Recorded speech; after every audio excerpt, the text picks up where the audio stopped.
ఎప్పుడు లొంగిపోకు. Hi hi స్వాగతం. ఇది మన జీవితంలో ముందుకు సాగడానికి కావలసిన మనసు బలం గురించి. అదే ఈరోజు మన పదబంధం. ఎప్పుడు లొంగిపోకు. చిన్న మాటే, కానీ మీ జీవితాన్ని మార్చే శక్తి ఉంది. ఎందుకంటే గెలుపు అనేది లొంగిపోని వారికే వస్తుంది. క్రీడాకారుడి పోరాటం. ఒక అథ్లెట్ ప్రతి ఉదయం 5 గంటలకు లేచి ప్రాక్టీస్ చేస్తాడు. పాదాలు నొప్పి పుడతాయి, శరీరం అలసిపోతుంది, అనేక పోటీల్లో ఓడిపోతాడు. చాలామంది లొంగిపోని అంటారు, కానీ అతను ఆగిపోలేదు.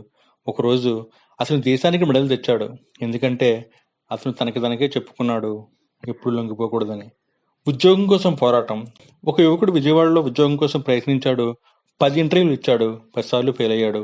అందరూ అతనితో చెప్పారు, ఇక వదిలేయమని. కానీ అతను లొంగిపోలేదు. 11 ఇంటర్వ్యూల్లో అతను సక్సెస్ అయ్యాడు. ఎందుకంటే అతని మంత్రం ఒకటే, ఎప్పుడు లొంగిపోకూడదని. చదువులో వెనకబడిన విద్యార్థి. ఒక విద్యార్థి ప్రతిసారి క్లాసులో చివరిలో ఉంటాడు. అతని మీద టీచర్లు కూడా నమ్మకం పెట్టుకోరు. అతనికి అనిపిస్తుంది, నా వల్ల కాదని. కానీ ప్రతిరోజు తనకి తనే చాలని చెప్పుకుంటాడు, ఎప్పుడు లొంగిపోకూడదని. సంవత్సరం తర్వాత అతను తన క్లాసులో టాపర్ అయ్యాడు. ఎందుకంటే అతను వదిలిపెట్టలేదు. ఎప్పుడు లొంగిపోకు యొక్క నిజమైన అర్థం. ఎప్పుడు లొంగిపోకంటే కష్టాలు లేవని కాదు, అంటే కష్టాలు వచ్చినా వదిలిపెట్టకపోవడం. మీరు ఒకసారి ఓడిపోతే మళ్ళీ ప్రయత్నించడం, మీరు పడిపోతే మళ్ళీ ముందుకు సాగడం, మీరు తప్పులు చేసినా వాటిని నేర్చుకుని మరింత బలంగా మారడం. ఇదే నిజమైన లొంగిపోకపోవడం.